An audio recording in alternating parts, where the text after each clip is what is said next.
안녕하세요. 안녕하세요 여러분. कैसे हो सारे? राम राम सब ने। तो आज नया लेक्चर है, नया टॉपिक है, बहुत ज़्यादा यूज़ होता है और ज़्यादा मुश्किल नहीं है, आसान भाषा में सीखेंगे। तो इस लेक्चर में क्या है, जो मेन चीज़ है वह हमारी है, थोड़ी सी आपको कंफ्यूज कर सकती है क्योंकि हम दोनों चीज़ों के साथ सीखेंगे, थुमसा और म्योंगसा। तो पहले मैं आपको बताऊंगा कि इसका मीनिंग क्या होता है और इसको कब यूज़ करते हैं, और अगर फाच्छिम होता है या नहीं होता तो कैसे कैसे यूज़ किया जाता है इसको। ओके, तो कुछ सेंटेंस भी बनाएंगे हम, तो बने रहिए हमारे साथ एंड तक। म्योंगसा, सबसे पहले आपको क्या करना है, म्योंगसा के नीचे लिखना है ये क्या होता है। म्योंगसा, म्योंगसा को बोलते हैं हम क्या, नाउन। तो म्योंगसा को लिख दिया हमने, क्या बोलते हैं, नाउन। थुमसा होता है अपनी वर्ब। ओके, तो अभी मैंने खाली थुमसा लिखा है, तो इसका मतलब थुमसा क्या होती है, दो तरह की होती है थुमसा। एक होती है संथे और एक होती है थुमजा।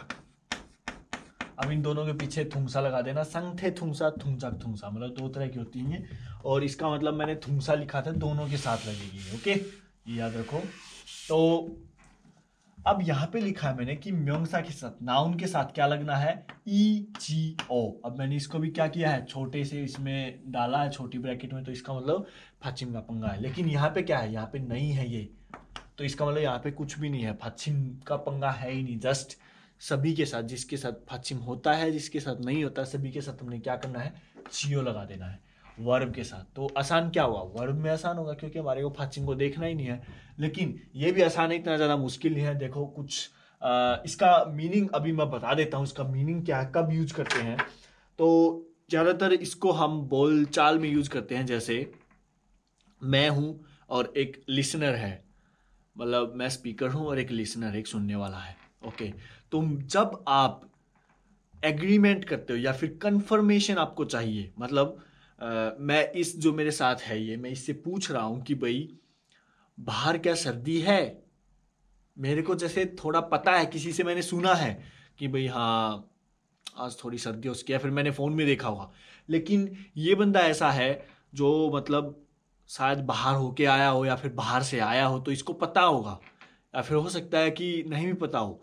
तो इस बंदे से मैं बोलूँगा कि क्या बाहर सर्दी है, तो अगर इसको पता होगा तो ये क्या बोलेगा, हाँ सर्दी है। अगर नहीं पता होगा तो बोलेगा पता नहीं मेरे को, तो भाई जाके बाहर निकल के देख तू, तभी तो पता चलेगा। तो नाउन के साथ ई जियो और थुमसा के साथ खाली जियो। तो देखते हैं अभी क्या बोला है मैंने। जब भी आपको कोई चीज कंफर्म करनी है, उस टाइम पे क्या करना, हमारे को इसका यूज करना है। अपनी बात को किसी दूसरे से कंफर्म करना कि यार ये ठीक है या गलत है। अगर हम इंग्लिश में देखिए इसका मतलब, तो इज इन इट राइट।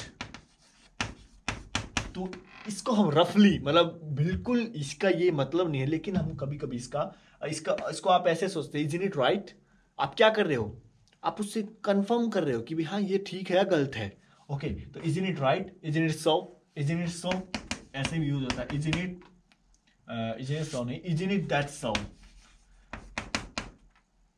और is in it that right, यहाँ पे भी आप दैट लगा सकते हो, is in it that right. तो इस तरह से आप इसको यूज करते हो, मतलब एक तरह से आप अपनी बात को कंफर्म करना चाहते हो। थोड़ा सा आपको मतलब विश्वास नहीं है कि भाई हाँ ये, अगर मैं ये है तो ये मेरी बात ठीक है या नहीं, तो आप दूसरे बंदे से, किसी से कंफर्म कर रहे हो। Okay right. तो अभी देखते हैं कि इसको यूज कैसे किया जाता है। जैसे आपको पता चल जाएगा, जैसे मैं सेंटेंस से ज़्यादा आपको समझ में आएगा कि कैसे और कब इसको यूज करते हैं। तो हम इसको वर्ब के साथ भी देखेंगे और किसके साथ देखेंगे, नाउन के साथ भी देखेंगे कैसे यूज होता है। जैसे पहले हम देखते हैं वर्ब के साथ, फाके, छुपता, ये होता है हमारा छुपता। तो छुपता होता है ठंड, कोल्ड, राइट। तो हम क्या करेंगे, ये छुपता क्या हमारी वर्ब है, छुपता क्या हमारी वर्ब है। लेकिन अब हमारे को क्या करना है, देखो छुपता में हमारे को फाचिम नहीं देखना, जस्ट सीधा क्या लगा देना है, जियो, छुप जियो। फक्के का मतलब होता है बाहर, फक्के छुप जियो। तो यहाँ पे कोई खड़ा है, ये लिसनर है, मैं इससे पूछ रहा हूँ, अंदर है हम दोनों, तो मैं पूछ रहा हूँ इससे, फक्के छुप जियो, फक्के छुप जियो, ये क्या बोलेगा? अगर पता होगा तो बोलेगा हूँ, हाँ ठंड है बाहर। तो ये हमारा, जैसे मैंने क्वेश्चन किया, ये बोलने वाला क्या बोलेगा? ने। अगर बाहर ठंड है तो क्या बोलेगा? ने। मानी मतलब बहुत, छुओयो। अब इसमें इसने आयो ओयो लगा के बोला है, बै होता है, तो बै हम क्या करते हैं, बै को हम रिमूव कर देते हैं और फिर क्या जोड़ देते हैं उसमें, ऊ जोड़ के ओयो लगा देते हैं, तो क्या बन जाता है, छुओयो। तो ये क्या बोलता है, ने मानी छुओयो, मतलब इसका कहने का मतलब है कि हाँ भाई बाहर बहुत ज्यादा ठंडी है। अगर ये इसको नहीं पता होता तब क्या बोलता है, क्या बोलता, बुलायो, क्या बोलता, बुलायो, खाबायो, खाबायो, ऐसे भी बोल सकता था ये, फाके खाबायो, बुलायो, फाके खाबायो। तो ऐसे ही बोल सकता था। ओके, तो इसका मतलब है कि मेरे को नहीं पता, आप बाहर जाके चेक कर लो, राइट। तो ये हमारा क्या है, इसको हम ऐसे एक तरह से, मेरे को पता नहीं था बाहर ठंड है या नहीं, तो मैं क्या कर रहा था, उससे एक तरह से उससे पूछ रहा था, कंफर्म करना चाहता था मैं अपनी बात को। तो जब भी आप अपनी बात को किसी दूसरे से आप कंफर्म करना चाहते हो, तो उस टाइम पे आप इसको यूज कर सकते हो। अब हमने यहाँ पे एक थुंसा क्या लिया है, म्योंगसा लिया, नाउन। अब नाउन के साथ देखें, जैसे कि दूध का गिलास है। अब कोई बंदा ऐसे यूनिवर्स से आया है, उसने कभी दूध ही नहीं देखा हो, या फिर कुछ सुना होगा उसने, हाँ भी कोई सफेद टाइप की चीज दूध होती है, तो वो अब मेरे से पूछ रहा है कि भाई उयू इजियो। तो ये क्या पूछ रहा है, उयू इजियो, लेकिन वो मेरे से पूछ रहा है कि उयू इजियो, वो चेक कर रहा है कि भाई ये दूध है या नहीं है। ओके, तो यहाँ पे मैंने अभी क्या किया, देखो मैंने बोला था कि यहाँ पे फाचिम का पंगा, लेकिन क्या किया मैंने, ई लगाया है और नीचे फाचिम भी नहीं है, क्योंकि जब फाचिम होता है तब हम लगाते हैं ई जियो, और अदरवाइज हम खाली लगाते हैं जियो, राइट। लेकिन इसको आप ऐसे भी लिखोगे तो गलत नहीं है, ये उयू इजियो, राइट। इसको आप ऐसे भी लिखोगे तो गलत नहीं है। बाकी हक्सिंग इजियो, आप कोई स्टूडेंट खड़ा है, आपको पता नहीं है कि ये स्टूडेंट, तो आप उससे पूछ सकते हैं हक्सिंग इजियो, मतलब क्या आप हक्सिंग हो। तो इस तरह से आप इसको यूज कर सकते। देखो यहाँ पे फाचिम था तब भी मैंने ई यूज किया, और फाचिम नहीं है तब भी मैंने ई यूज किया है। लेकिन ज्यादातर क्या होता है, ऐसे भी गलत नहीं है, बट हम क्या करते हैं, इसको वो करके ही लिखते हैं, सेपरेट करके ही लिखते हैं, जैसे उयू के साथ उयू जियो, राइट, ओन्नी जियो। मतलब ओन्नी क्या होता है, लड़की, लड़की को, अगर कोई लड़की है, दो लड़की है, देखो ये एक लड़की है गुलाबी और एक सफेद लड़की है, ये लड़की इस वाइट से बड़ी है, तो ये लड़की इसको क्या बोलेगी, एज का नहीं पता है, पहले ही दिन मिली है, तो ये इसको वाइट वाली क्या बोलेगी, ओन्नी जियो। मतलब ओन्नी का मतलब आप मेरे से बड़ी है, तो लड़की लड़की को जब वो बड़ी होती है तो उसको क्या बोलती है, ओन्नी बोलती है, राइट। और लड़की का जो भाई होता है उसको क्या बोलती है, उप्पा बोलती है। तो ये पूछ रही है कि ओन्नी जियो, मतलब कि आप वो चेक कर रही है कि इसकी एज मेरे से छोटी या बड़ी है, तो ओन्नी जियो। और एक और बात मैं आपको अभी अच्छी जो बताने वाला, क्योंकि देखो यहाँ पे ओन्नी क्या है, नाउन है, यहाँ पे उयू क्या है, नाउन है, हक्सिंग क्या था, नाउन है। तो इस तरह से आप नाउन के साथ इसको यूज कर सकते हो। और मैं चाहूंगा कि आप इसको जियो और ईओ में ही रखो, जैसे अभी हमने हक्सिंग का बनाया था, हक्सिंग के साथ हमने क्या लगाया था, ई जियो, राइट। और ओन्नी के साथ हमने क्या लगाया है, जियो। तो ऐसे ही रखो इसको। और एक और जो मेन बात है, अभी लिखने में ऐसे हम लिख रहे हैं, लेकिन बोलने में क्या करते हैं कोरियंस को, ओन्नी जियो, इस तरह से नहीं, ओन्नी जो। तो इसको हम कॉन्ट्रैक्शन करके इसका क्या बन जाता है, जियो का जो क्या बन जाता है, जो। तो सभी के साथ, कोई भी, अगर आप यहाँ पे भी आप वर्ब के साथ भी यूज कर सकते हो इसको, और नाउन के साथ भी यूज कर सकते हो, पंगा ही हम, लेकिन बोलते वक्त, राइट। तो जैसे अभी हमने इसको बनाया था उयू, तो इसको हम ऐसे ही बोल सकते हैं, उयू जो, उयू जो, मतलब उयुजो, क्योंकि हमने इसको कॉन्ट्रैक्शन कर दिया। अब ई जियो या फिर जियो को हमने कॉन्ट्रैक्शन करके क्या कर दिया, छोटा करके इसको जो कर दिया, जो। और ज़्यादातर लिखते समय भी हम इसको यूज़ करते हैं मेरे हिसाब से, जहाँ तक मैंने देखा है। जैसे अभी अब हमने लिखा था हक सिंह, तो हक सिंह जो, इस तरह से भी आप बोल सकते हैं इसको।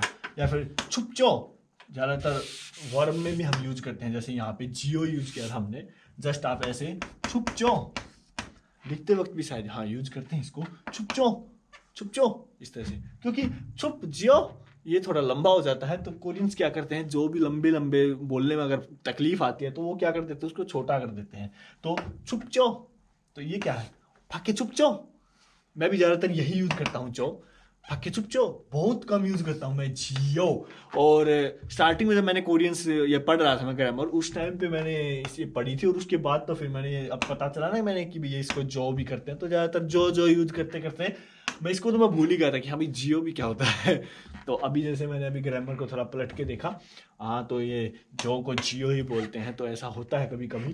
तो ज़्यादातर जब हम ये जियो ही यूज करते हैं, लेकिन आपको याद रखना है कि ये किससे आया है, इस जियो और जियो से ही हमने छोटा करके जो बनाया है, राइट। तो इसको ज़्यादातर हम बोलने में यूज करते हैं, कभी कभी लिखते भी हैं, राइट। लेकिन अगर आपको सच्ची में कोई, अगर आप किसी के बारे में कहानी वगैरह या उस तरह की चीज़ें लिख रहे हो, तो उस टाइम पे आप ये इसी को ही यूज करना है, राइट। तो आई होप आपको ये भी समझ में आया होगा कहीं तक। आपका कोई बड़ा भाई है और आप बोलोगे उसको 형이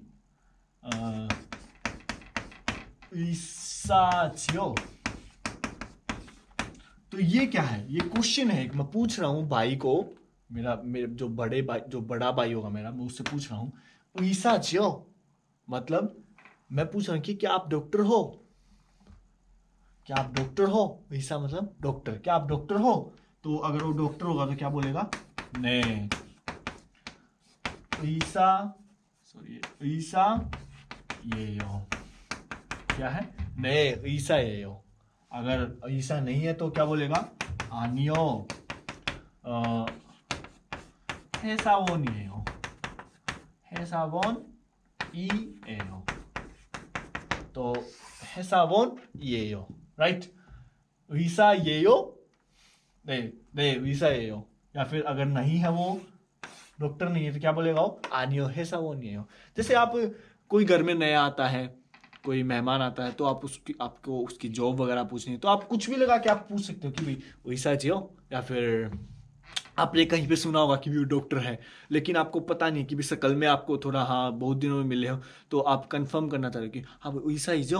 तो उस टाइम पे फिर अगर वो भाई डॉक्टर होगा तो या फिर आप बारात में जा रहे हो तो आप दूल्हे को ढूंढ रहे हो, तो आप पूछ सकते हो कि भाई दूल्हे को क्या बोलते हैं, सिल्लांग बोलते हैं शायद, सिल्लांग ही जो, राइट। या फिर आप पूछ रहे कि भी आप लड़के की तरफ से या लड़की की तरफ से, तो सिल्लांग चूक बोलते हैं, चूक सिल्लांग चूक, शायद चूक सिल्लांग चूक इजो, सिल्लांग चूक इजो, इस तरह से बोल सकते हैं। ओके, तो ये बड़ी आसान है, जस्ट कंफर्मेशन। आप अपनी बात को क्या करते हो, कंफर्म करना चाहते हो किसी के साथ, या फिर उसकी जॉब वगैरह, या कुछ भी आप एक कंफर्म कर सकते हो। जैसे आपने थोड़ी सी कहीं से आपने सुनी होगी बात, लेकिन आप एक बार कंफर्म करना चाहते हो, तो उस टाइम पे आप इसको चियो को यूज कर सकते हो, थुंगसा के भी साथ और म्योंगसा के साथ भी, राइट। तो वेरी गुड, आई होप आपको समझ में आ गया होगा ये भी। और अगर आपको मज़ा आ रहा है लेक्चर्स में तो बने रहिए हमारे साथ, फिर मिलेंगे नेक्स्ट लेक्चर में, और तब तक के लिए बाय बाय।